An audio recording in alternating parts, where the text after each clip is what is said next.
have everybody here. We're going to talk a little bit of NASCAR, a little bit of craziness going on in the world of NASCAR. But let's introduce everyone. My name is Ryan Peters, and if you're like, who the hell is this guy? Well, I'm actually known as the Vin Scully in VV, Indiana. Yeah. And that is self-proclaimed. To my right, the color man. Yeah. The greatest yep man in history. The greatest middle school football coach that's ever dawned on the face of the planet, Joe Spilman. And not in the middle, but to the far right, the greatest Hoosier that's ever stepped on the floor. You will not say anything that's not been said to Steve Risley because Bob Knight has already said it himself. The thickest skin in the state of California. Steve, how you doing? Oh, doing great. I'm just glad to be back together, guys. That's all I care about. It's been a while. Yeah. And but we have a lot to talk about. There's been a lot going on in NASCAR. Not necessarily the greatest racing that's been going on in NASCAR, but we have had a good race this past weekend. So we're going to dive into a little bit of that.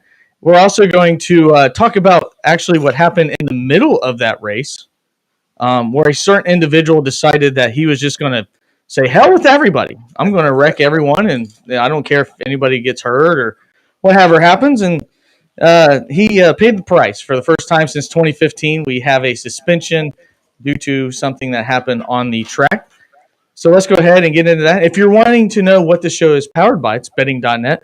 Betting.net is the best place for you to find an online casino or sportsbook that's right for you.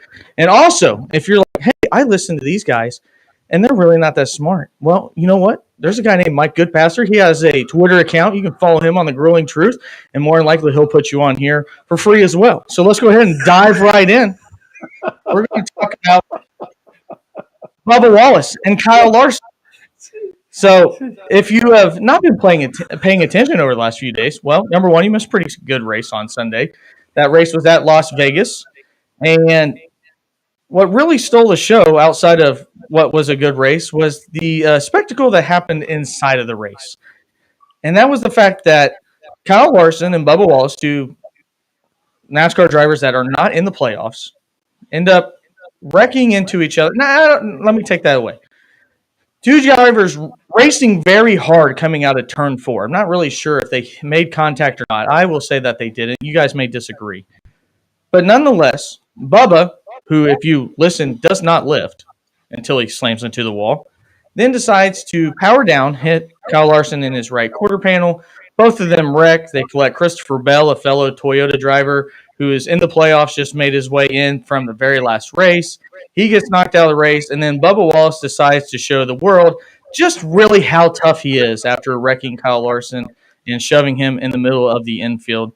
So, Steve, I'm going to dive in and let you start it first. What is your overall takeaway of what happened on Sunday? Do you think it was fair what Bubba Wallace did after the incident with Kyle Larson? Do you think that the one race suspension that was handed down is fair? Otherwise, the floor is yours. Wow. I cannot believe you're really going to do that. That's scary to give me the floor. It's yours. I think that overall, first I want to talk about the race. A good race, like you said in your opening monologue. I think Joey Logano was the best car on that given Sunday, and I think he deserved to win. He had a great car. They managed everything well. It was a struggle for a lot of teams, but that's a tough track. It's a very tough track to race on. And then so that's it. I'm fine with Joey Logano winning the race, and he deserves a spot in the Final Four. I have no issues with that whatsoever. Dominated at Las Vegas before. This is not something new to Joey Logano winning. This is his fourth win. Yeah. Yeah. Fourth win, I think, at Vegas. So he's not. He deserves it. Now let's get into the Bubba Wallace, Kyle Larson thing. I got 5 letters. WWDED.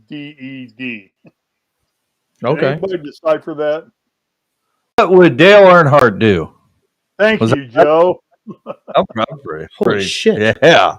Wow. Yep. I personally hate Wheel of Fortune. Here's my theory on, and I'm going to get poo-pooed by both you guys. because I know Let's hear you both think that he should be suspended for life and kicked out of NASCAR and everything. But the fact of the matter is, about it yet. Don't tell us what you think. What are you, our wives? You sound like my wife, Dear Steve. God. all right, Let's hear it. I think that first off, he got rode up. He got rode up into the fence or the wall. Larson was sliding up for whatever reason or not, came up and got him, and the hot-headedness of NASCAR makes NASCAR. And with these cars, you can be hot-headed. And I know we've had a couple of concussions in the last, 6 months of racing that have really put a damper on things. But I still think that the nature of the beast is the nature of the beast. And Bubba, I think, reacted like a lot of older veteran drivers would have reacted and said, you ain't going to get away with that for nothing. And you're going to pay.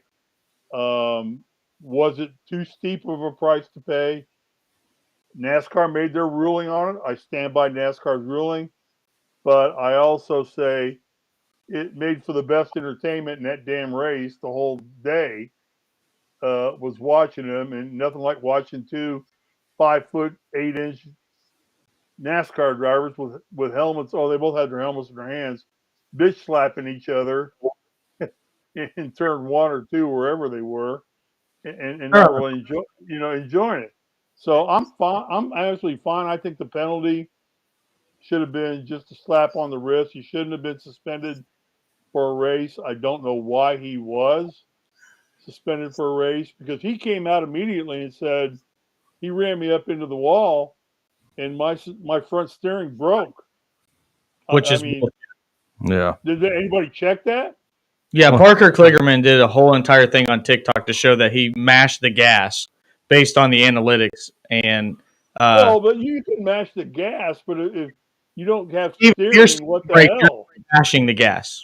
Yeah, he turned right into him, Steve. You can. And you know I what? have they're fucking floor it. I'm okay with it, because Kyle Larson has gotten away with a lot of crap in this 2 years since he's been with Hendricks, 3 years. And given the fact that I'm a 9-car fan, I'm not a big 5-car fan anyway. So I'm okay with what happened. This made me a bigger Bubba Wallace fan. It's like, hey, don't come and screw with me, because I'm vulnerable to do this kind of stuff. And I'm going to leave it there and let you two guys now blow me away, because you're going to give me all the rules, all the regulations, all the reasons why. But you know what? I'm going to go back to the same story. Rubbing is racing, boys. Let's have at it. So, Steve, you've been on the grueling truth for a while now. So this is you pretending to play like the right side, the different side that we're going to do, or this is your true feelings? I just want the grueling truth out of you right now. No, there's no grueling truth in me right now. It's how I feel. Okay. I think if I was Bubba Wallace and somebody did that to me, and I was out of the playoffs and not in contention to win anything, I'm like, screw you. You ain't going to get there either. And you know what? That's why I have a national championship ring and a lot of people don't. You just fucking punk people. That's right. It's time to be punked. You get after him, and you ain't getting away with this crap. Steve, under no way. Well, let me tell you this. I appreciate you actually giving your honest opinion, because that's what I want. Yeah. I want everybody's opinion, because there's a lot of people that when they're going to talk about this subject are going to do something that is either going to tend to one side or the other. And I think we're probably going to have 3 different opinions on this. So I appreciate you giving your side. Obviously, I do not agree with it at all. But you willing to tell your side of it is great. So now, Joe, I'm going to let you tell your side before I give mine. Well, Steve, I'm not going to blow you away, because we live in America, and you are entitled to America, and you are entitled to your opinion, although I do not agree with it. Fine. So what I saw out of Bubba Wallace on Sunday was one of the most egregious things any driver in the sport right now can do. Oh, now come on, Joe. Yeah, we've talked on this show multiple times about Did you the. see Matt Kenseth run into Jeff Gordon? No, I did, but that wasn't at 170 miles an hour either.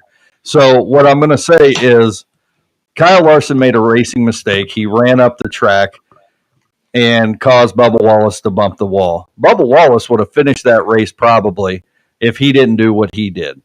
And we have talked all year long about the next gen cars and how great of racing that we've seen. And I know that many that follow NASCAR probably disagree with that standpoint, but I think we've all been in agreement with that. Now, what we have learned throughout the season, though, is these cars, for whatever reason, and I'm not an engineer, but these cars, for whatever reason, are doing absolute damage on the drivers that take hard hits. They're for shit. Yeah, they've got to take them. They've got to fix them fast. right. And I agree, Steve, and I think we can all agree with the point that there is something wrong with this car, and it has to be fixed in order to ensure that these drivers stay safe, because Kurt Busch's career shouldn't have ended. Alex Bowman shouldn't be out for the rest of the season based on the hits that they've taken and based on what we've seen in the past these drivers walk away from. I think NASCAR, as far as safety, has probably taken a step backward this year. Now, Denny Hamlin, part owner of 23XI, did an interview a couple days before the race this past weekend in Las Vegas. And he was talking about how the car needed fixed and how it's going to scramble somebody's brain and somebody's just going to get killed before NASCAR does anything. Well, the ensuing race, his driver for his race team loses his cool and decides to pit somebody out at 170 miles an hour, which could have slingshotted him head on into the wall and killed Kyle Larson. That could have killed Kyle Larson. It could have killed Christopher Bell. It could have killed Bubba Wallace. That was one of the most irresponsible things I've ever seen a driver do. Now, if we want to talk about what would Dale Earnhardt do, I agree. Dale Earnhardt would bump somebody for the win. He would wreck somebody for the win.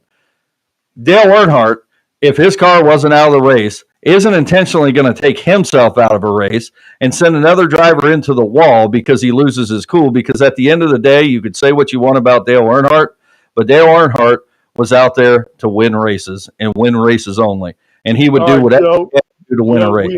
We had this discussion. I'm sorry to interrupt again because you're telling a great narrative, and I appreciate listening. But remember now, this is a different environment. This is Dale Earnhardt, who's no longer in the playoffs, who's in it for reputation, for retribution, payback, and everything. I can't buy your story that Dale Earnhardt wouldn't have done the same damn thing if he was in the same boat that Bubba Wallace was in. I don't think he would have. I think if he was running for a championship, there's no way Earnhardt would have done it. He'd have won the championship and got number 8 or number 6 or number 5 or whatever the number was. But given it being a Bubba situation, it's just like, and Bubba's trying to make a name for himself. Big E is trying to keep his reputation of the Intimidator. I can see it happening both ways. That's my opinion.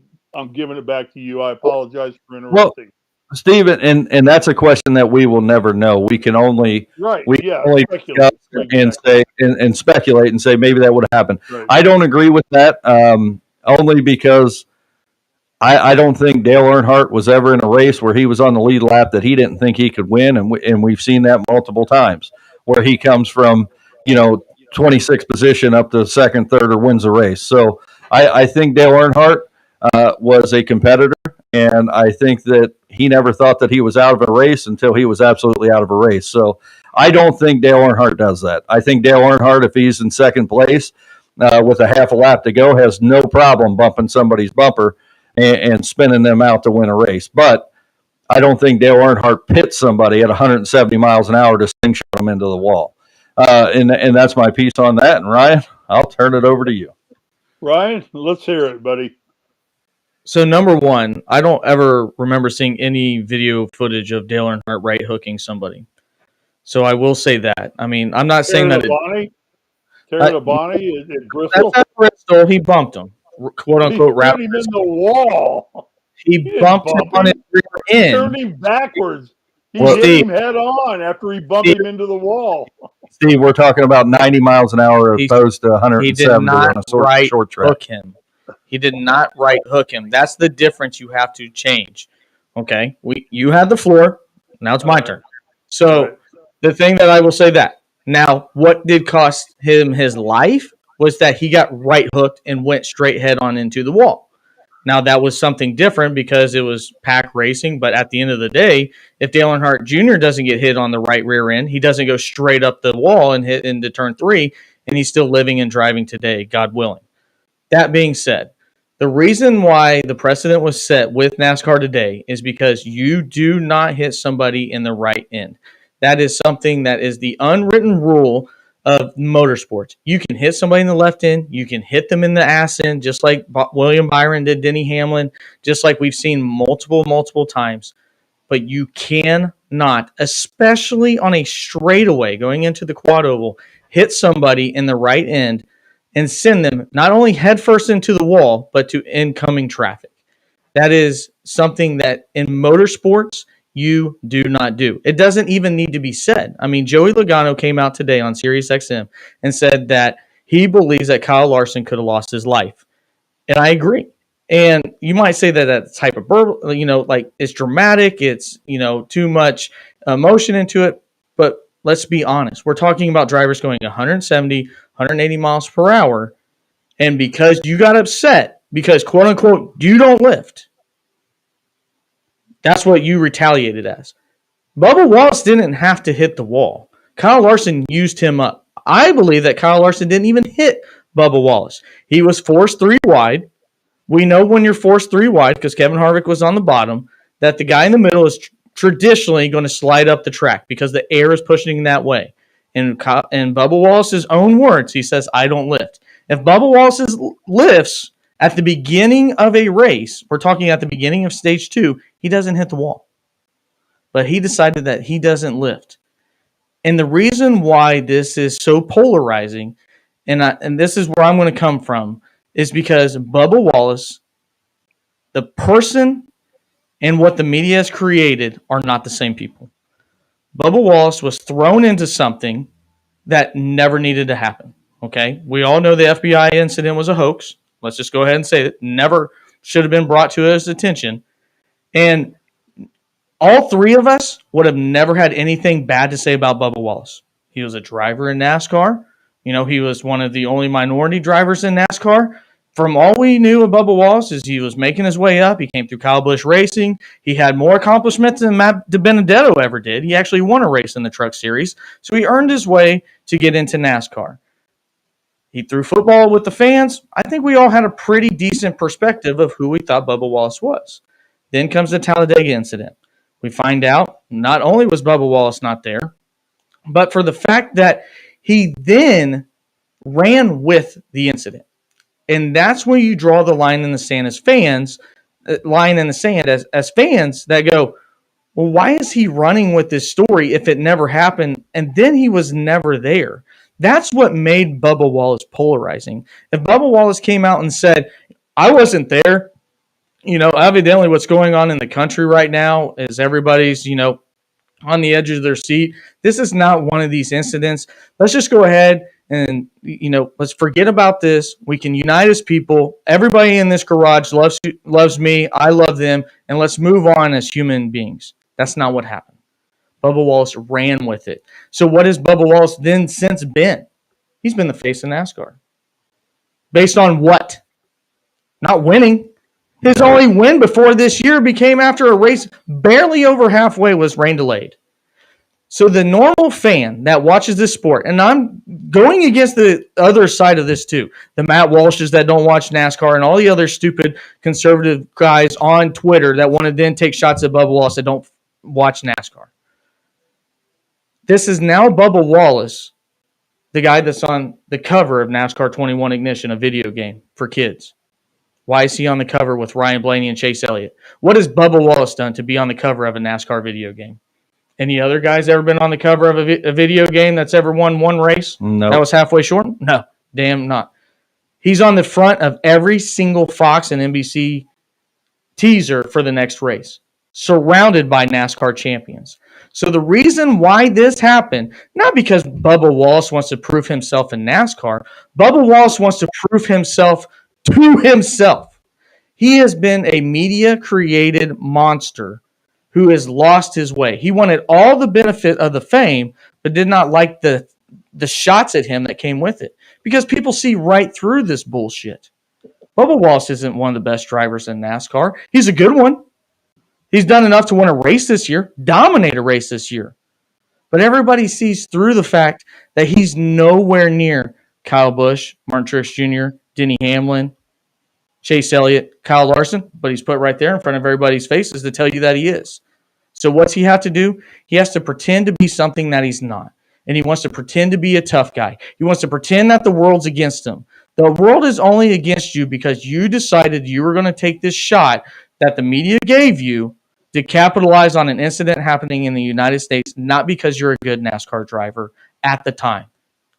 I predicted Bubba Wallace to do well earlier this year because of what Toyota's had in the way that he's raced. Not because I think Bubba Wallace is a great racer. Bubba Wallace has this now drive to show everybody that he's really good in this sport, and he's not. He's solid. I think he showed that he deserves to be here with what he's done with 2311 Racing. But what Bubba Wallace has done with the media and what Bubba Wallace has done with the fans is show that he's a fraud.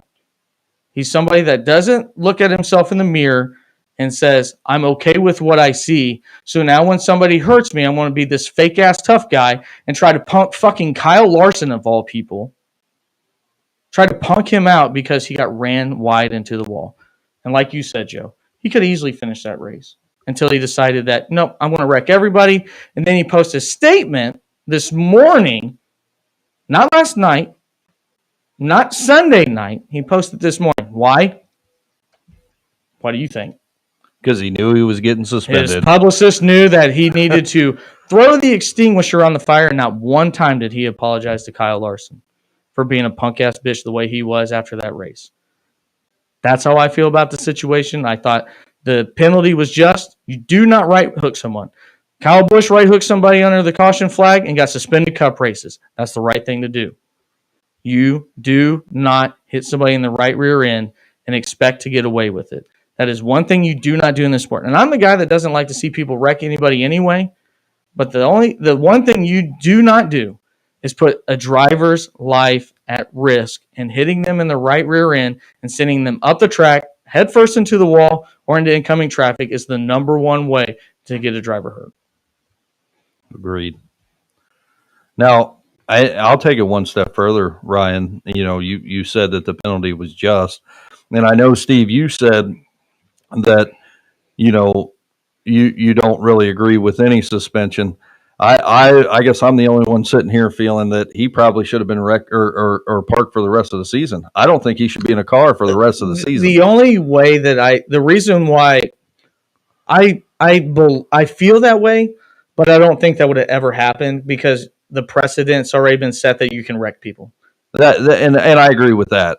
And Steve, you brought up Kenseth a couple years ago.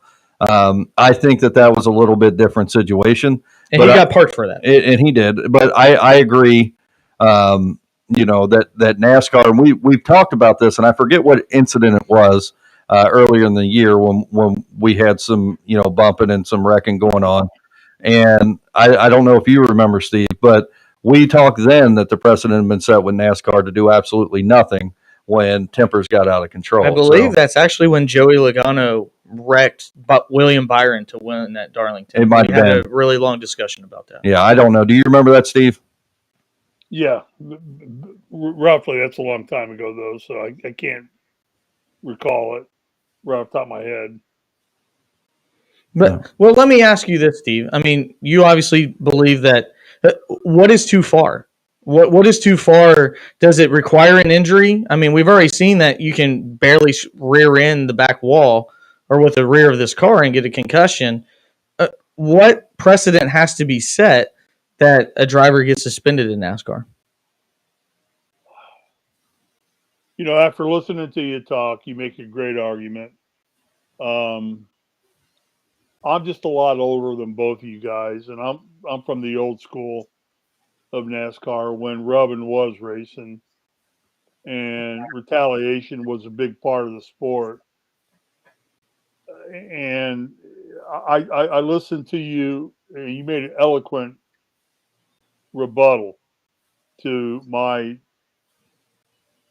oratory at the beginning of the show, and I certainly understand where you're coming from. Safety to the drivers is first and foremost. These cars right now are not safe. I believe NASCAR will have them safe by Daytona. They'll figure it out. I mean, they'll get engineers involved, and they'll get the rear end squared away, and there'll be a lot more cushion in the rear end, and not have That's this actually happen. in the plans. That's actually already Yeah, happening. it's already happening. Yeah, that's already happening. So that's beside the point. We just got to get through the next 4 races without anybody else getting hurt. I think that the medal of what happened Sunday between Bubba and Larson being the defending champion, Bubba being an up and comer. I think that NASCAR, like I said, I told Joe earlier today, they're all sitting in their NASCAR trailer right now, smoking cigars, going, "That was great. That just lit our sport back up again." And they want that rubbing, they want that racing, and the right hook. Yeah, the right hook is dastardly. It's something that should not be done because it does send you into the wall. Fortunately, Chris Bell was there to keep Larson, from tagging the wall head on like Earnhardt did. I mean, had it not been for Bell's car, so. But I think the whole incident in itself, in that nobody got hurt. But you're right. There's no excuse. But I still liked it. I thought it was great. I think it elevated Bubba's stature because I think he comes out now as the new man in black for lack. I don't mean that in the way it's going to come out in the fact that Dale Earnhardt drove a black car, but this is a high spirited team. This is a team of Denny Hamlin's been a hothead in the sport. Michael Jordan is certainly one who would stick it in your face any chance he could. Bubba comes in. He's a hard driving guy. So I think it's kind of a little bit of what NASCAR was looking for because, the Chase Elliott's, the Ryan Blaney's, they're kind of all old, very conservative kind of drivers. They keep to themselves and then they drive their cars. So I don't know. It's tough, but I was okay with it. Nobody got hurt, so I was fine with it. Well, I think nobody getting hurt is actually a good circumstance rather than it's more luck than actually, a product of what we saw.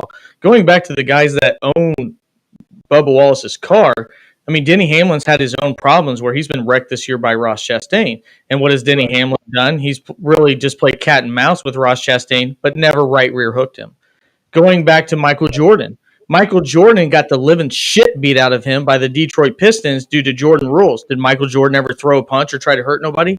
No, he put his head down and he said, I'm going to beat you guys fair and square because I'm Michael fucking Jordan and I don't need to stoop to Bill Lambier's level or the other player's level. You can try to hurt me all you want. I'm going to beat you straight up.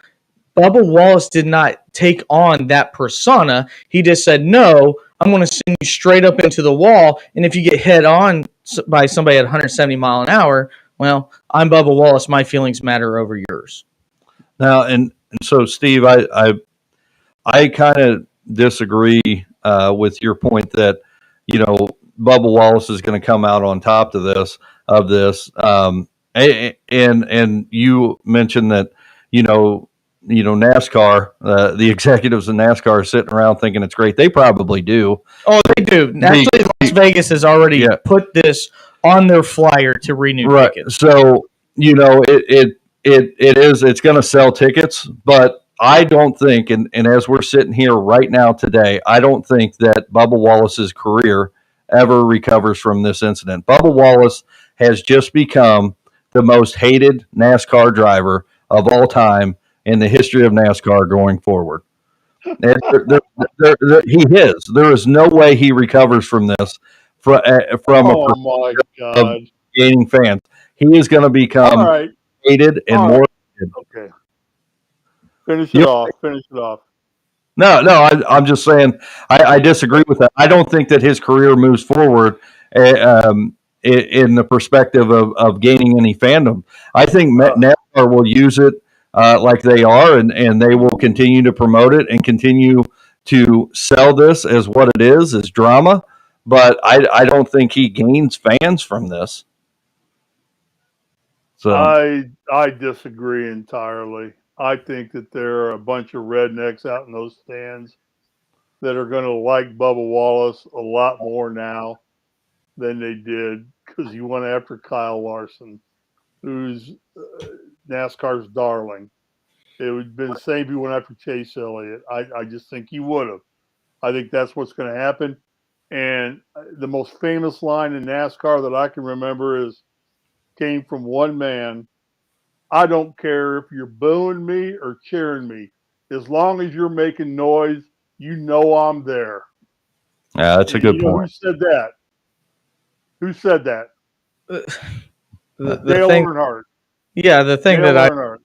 but Dale, I think that this only elevates Bubba to a higher standard.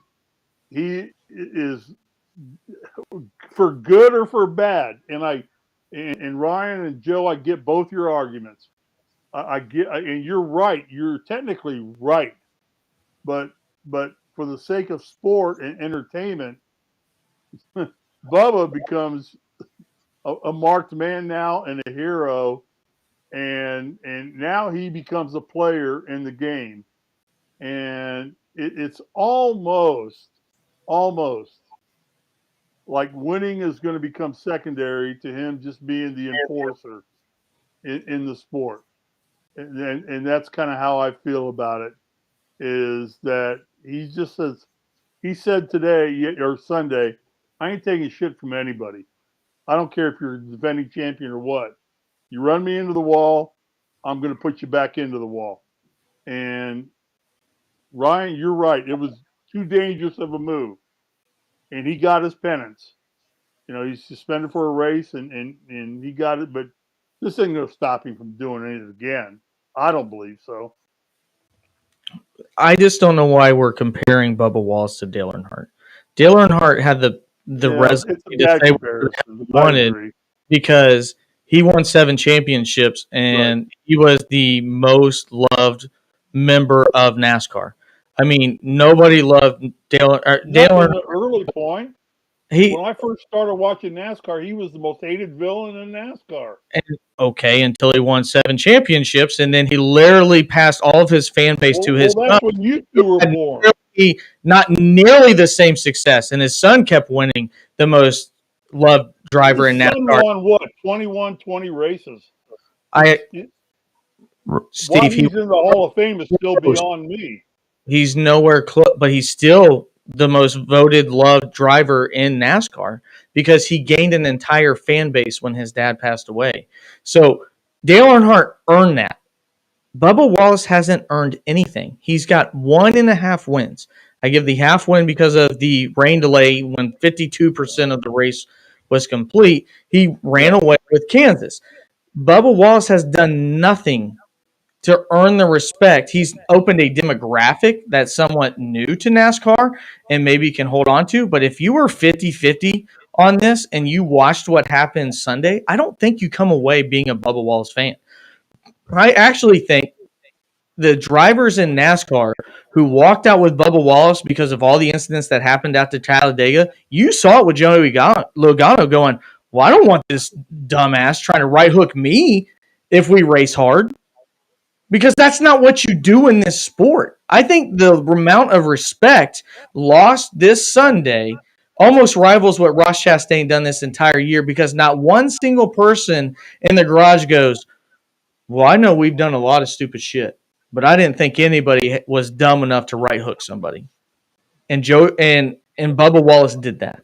And I think a lot of fans, if they were 50-50, go, you know what? I think he gets a lot of hate because of, what the media threw him into. Now he does this. Plus, you add on the incident where he went up to Alex Bowman, who was getting medical treatment, and throwing Gatorade in his face. Bubba Wallace has done nothing from Talladega, the incident from that point, to win people over. Nothing. Absolutely nothing. He's come out and been an arrogant prick because he feels like he's owed something in this sport without winning it, and feels like everybody is out there against him, and the other people that he's arguing with are on Twitter. They're not real life people. The media made Bubba Wallace. The racer did not make Bubba Wallace. And that's why he's conflicted. That's why my argument stands. He felt like he needed to show the world that he needed to fight 5'6" Kyle Larson because he got ran up into the wall. Kyle Larson's accomplished more in one fucking month than Bubba Wallace has done in his entire career. You don't need to fight. You don't need to fight Kyle Larson. You can hit him in the rear end and say, "I'm not going to take this anymore," like William Byron does. Nobody hates more William Byron after doing that to Denny Hamlin. William Byron got his point across. I mean, I just don't see where Bubba Wallace comes out a winner in this, outside of his own mind and what he thinks he is now portrayed among people and among, more importantly, Twitter bots. All right, so this is a sick story, and I'm just going to put it back in my own terms. In high school, I averaged 27 points a game for 3 years in high school. Okay, I mean I was a dominant scorer. I could score anywhere I wanted. Went to college, and Knight called me into his office and said, "You're 6'8", you're strong as shit. You're going to be an enforcer. You played football, you get it, taking hits and hitting people." And so I never averaged more than 6 points a game in college after going 27 points a game in high school, because that became my role. Okay, so my point is just that there, and so when we got into the Big Ten over the years of playing, we knew who the enforcers were and who you really didn't want to screw with on the track, on the court, wherever. And I by the time I was a senior, I became one of those players. It's like, don't screw with Risley; he'll just punk you. I played against Magic Johnson 5 times in my college career. I fouled out all 5 times, and I drew all my fouls against Magic Johnson because I said, "Risley, you're guarding Johnson, punky." And as soon as I got that done, then somebody else came in and did that. And I think Bubba, and it's not the fact that I'm who are the brothers, the Hanson brothers in Slapshot, although you kind of were, but you get into this mentality of, you get this reputation of, that's a guy you don't really want to screw with. And I think at this point, maybe Bubba's trying to develop that kind of mentality right now. It's like, don't take me on, because this is what I'll do to you. And I still believe it has to be safe, and this was not a safe event, because you're right, he hooked him in the right rear and put him into the wall. No way.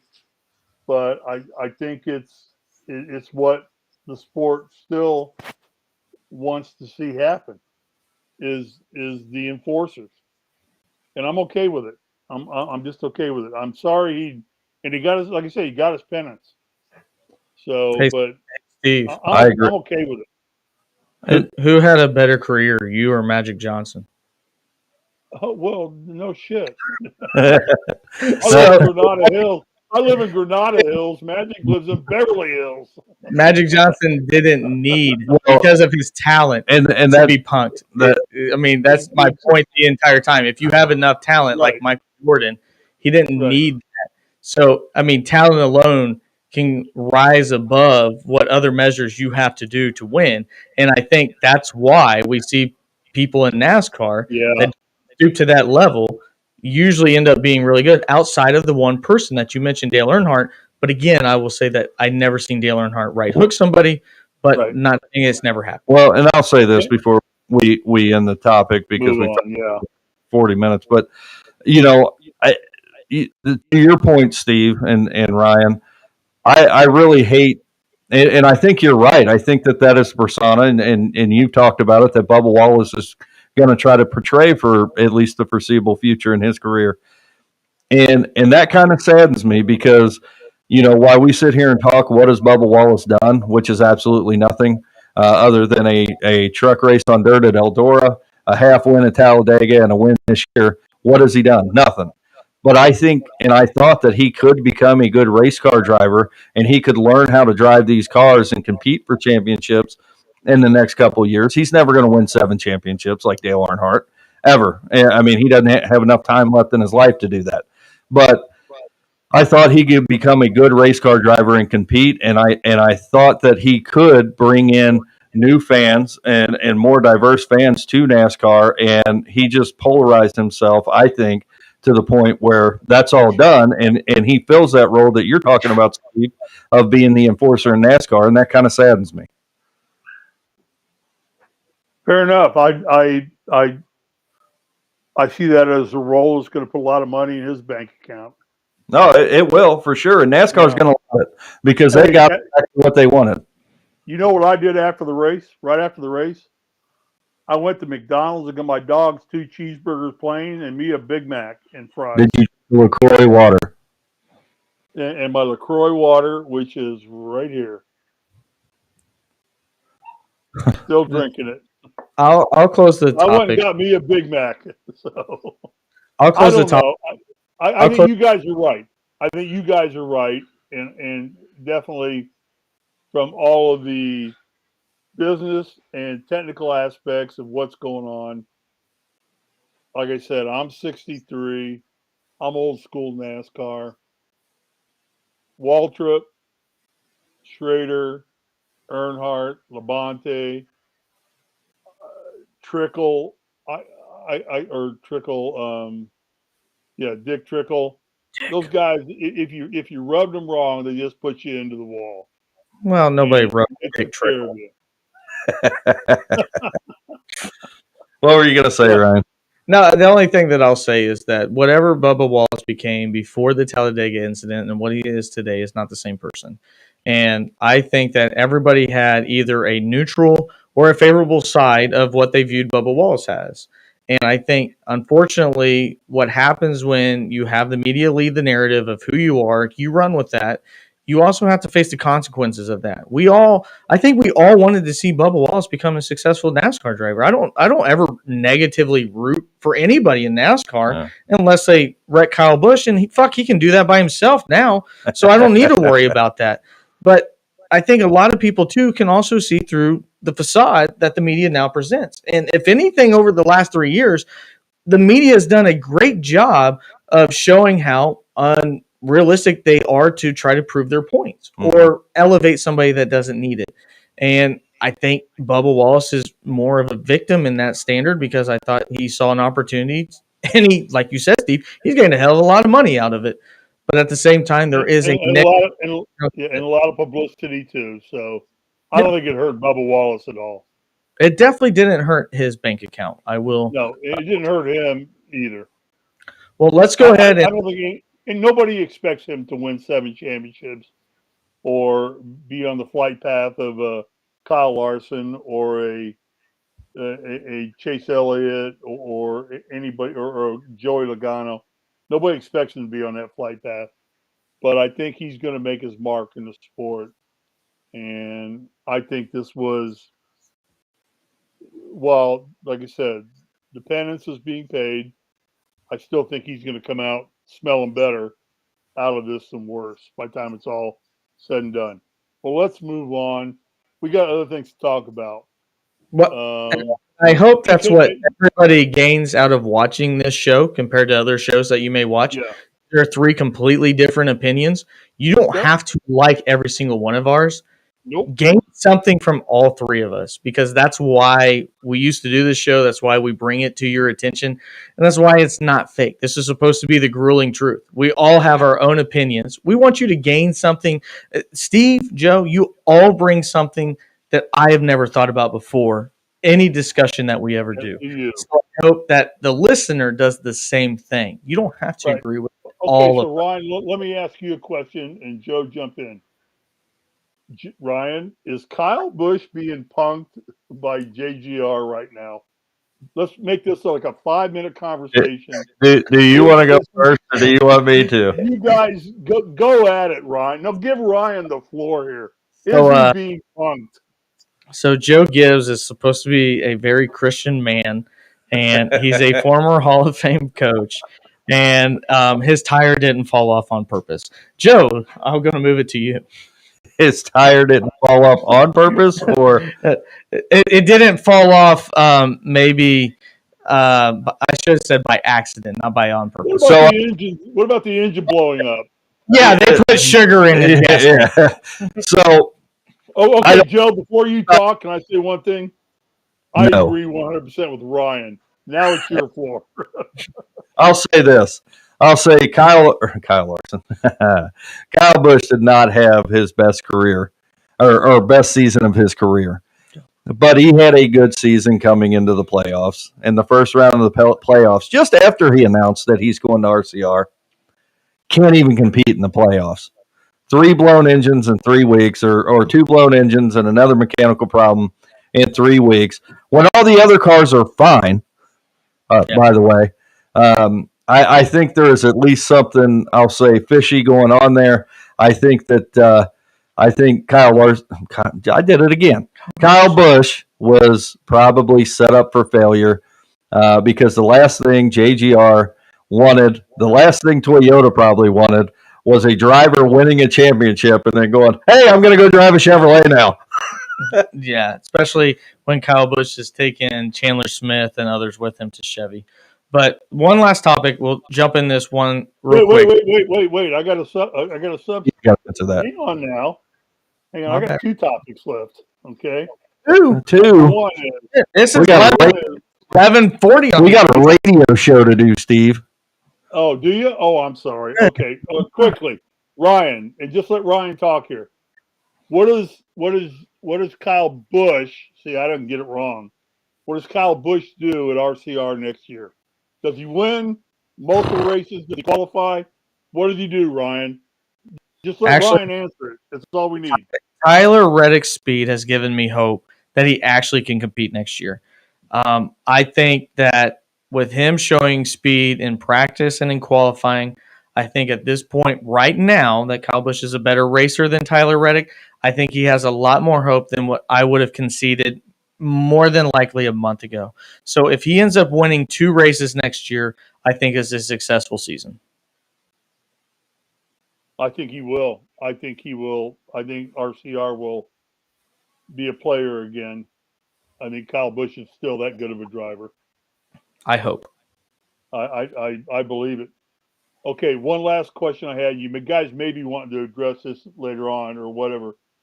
Let's talk. Can we talk about the top 4 points and the point standings, or you already have that on the schedule? Well, I kind of wanted to tie this in all together, Steve. Very good. Go ahead. I'll pick up this topic the way that I see it. Going in, this has been a season unlike any other that we've seen.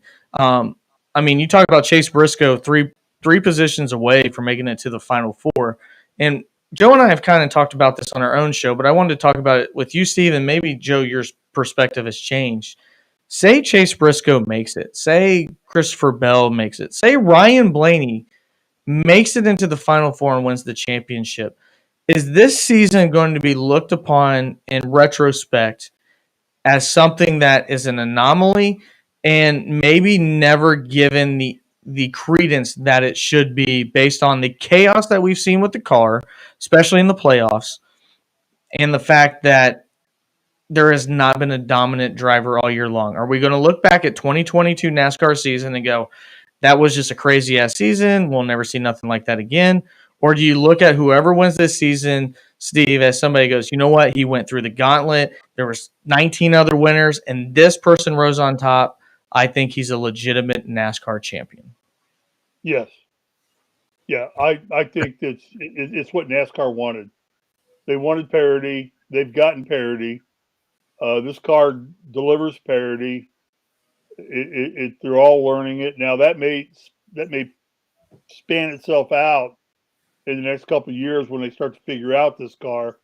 But right now, I think anybody that steps up and wins this championship is a deserving champion, because this truly has been a year of development, understanding, learning. New young drivers, older drivers fading out, so to speak. And I think it's a transitional year for NASCAR in a huge way. And I think that anybody who can survive this transition deserves to be called a NASCAR Cup champion, without a doubt. So if Chase Briscoe at the end of the year is holding up the trophy, I'm fine with that. okay, and that's my question, because Yep. in my life, I don't think I could ever remember going into Phoenix. I don't have any idea who's going to be in the Final Four outside of Joey Logano, because he just won. Right. And I never felt that way ever since this Nope. playoff format has been started. So I'm just curious the way other people are feeling. Joe, I've asked you this before. Has your mind changed, or do you still feel the same way? No, I still feel the same way, and that is going to be in agreement with Steve for the most part. I think, I actually can see your argument where somebody's, kind of putting an asterisk next to the season and saying, how does that guy win a championship? How does Ross Chastain win a championship? And initially that may happen, but with this new car, if they can get the safety issues figured out, and this continues to happen season after season, I think that becomes the new norm in NASCAR. And really, I hope it does stay as competitive as it is. I hope that every lap is essentially, or at least the last 20 laps is essentially nail biting, can make or break a season. And we've seen that this year. We've seen drivers get in the playoffs that we never thought had a chance to get in the playoffs. We've seen drivers that were going to miss the playoffs that had a win this year. And as well as I do, you make it to the playoffs in any sport, that's a new season. And, for the most part, if you can keep up consistency within the playoffs, you're going to make it to the next round. You make it to the last round, you're competing. So I agree with Steve, and I still agree with Steve that, if Ross Chastain makes it to the Final Four, or Chase Briscoe makes it to the Final Four, and he happens to finish, has the best finish in that race and wins the championship, I think this season of all seasons, he's earned it as competitive as it's been. Yeah, I reserve judgment for that, because the funny thing is, if Chase Briscoe makes it to the Final Four, he won at Phoenix. I mean, that's why he's in the playoffs. I wouldn't be as surprised with anybody else, but at the same time, when NASCAR's made winning like the number one goal, there's still a chance Ryan Blaney wins the championship without winning. And it's just, I just don't remember anything being this chaotic. And I don't know. I reserve judgment. Now, I think in hindsight, Joe, if you're right and we see chaos next year because of the equal amount that this car's provided, I think that what happens this year will give credence to whoever wins the championship. If Joey Logano wins the championship, I don't think people are talking about it. If Chase Elliott wins the championship, I don't think people are talking about that. But there's a chance that somebody else, maybe it's Christopher Bell, who literally has to be in last place in the last two rounds, wins and gets in. So, cool. We got like a disco effect going on right now. I don't know what happened to our webcam there. I was like, Jesus, no more Miller Lights for me.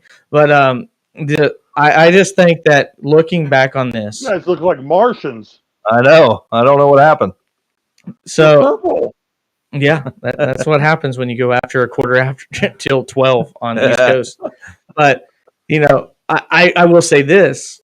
It's a good thing for Chase Elliott that he did what he did in the regular season, because his average finish in the playoffs is 17th. Not good. And the fact that he's still right in there, had a pretty comfortable cushion that he actually lost most of it this last week, we can go in and go, the guy in the regular season did almost nothing in the playoffs outside the Talladega win and still won the championship. There's just stories to be set up the way this chaotic season has gone. And hell, maybe a non-playoff driver still plays spoiler. And okay, Ryan, but wait a minute. He's still only the second playoff driver to win a race in this whole playoff series. Right, because it's been nuts. It's been nuts. So don't jump on Chase Elliott. He's got to win. Which 6 other Cup drivers still eligible do not have. But at the end of the day, Steve, he could win a championship and have an average finish in the playoffs of below 15th. And he's going to 2 tracks where he's performed well at. Well, I don't think Ryan at Martinsville and dogging Chase Elliott at all. These are the facts. These are like the craziness of this season has been. My defensiveness coming out from my 9 car. So I apologize. I would be the least surprised person if Chase Elliott won the championship. I'm not saying that at all. I'm just saying it goes to the fact of how crazy the season is that we're literally talking that Chase Briscoe could win it or Chase Elliott, and one of them has been infinitely better except during the playoffs. And that's what makes this season fun. Go ahead, Joe. I'm sorry. No, I'm just going to say I'm going to self-diagnose you, Ryan. What's up here? And I have monkeypox. Yeah, apparently we got something going on. I have no idea. I've never really seen this happen before, but whatever. We're going to roll with it. I'm going to self-diagnose you. Go ahead. And I think that what frustrates you the most, and tell me if I'm wrong about this season and this playoffs as a whole, is I've known you for a while now. We've talked a lot of sports, and you are somebody that likes to be able to predict an outcome. You like to be analytical. You like to sit down. You like to compare X's to O's and say, this is what I think is going to happen. And there is absolutely no way you could do that with this NASCAR season, and it pisses you off. I don't know if pisses me off is the right word. It surprises. Well put, Joe. As somebody that's coached at a certain level, and you should respect that, and as somebody that tries to get the most deserving person to win, either it be a competition, a race, that has been eliminated this year.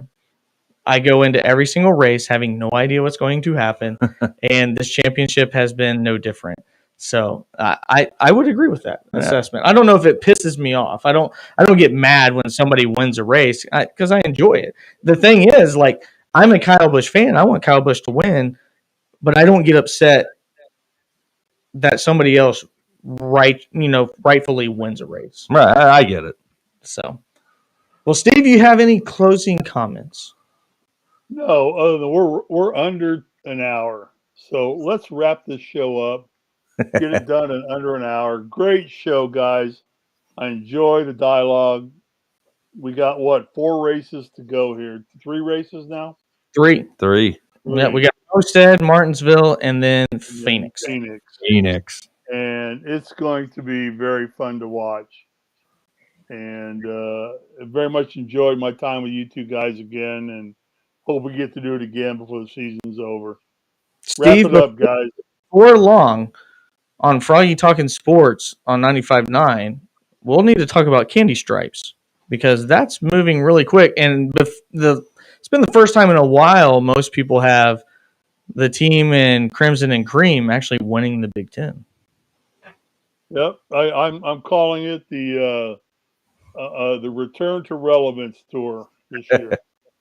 All right, the return to relevance.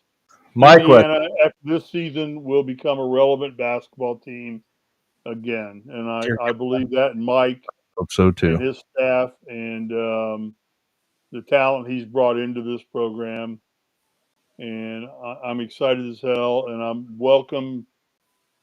I welcome myself to your show anytime you want me on to comment. We will have our own show on the Grueling Truth as well.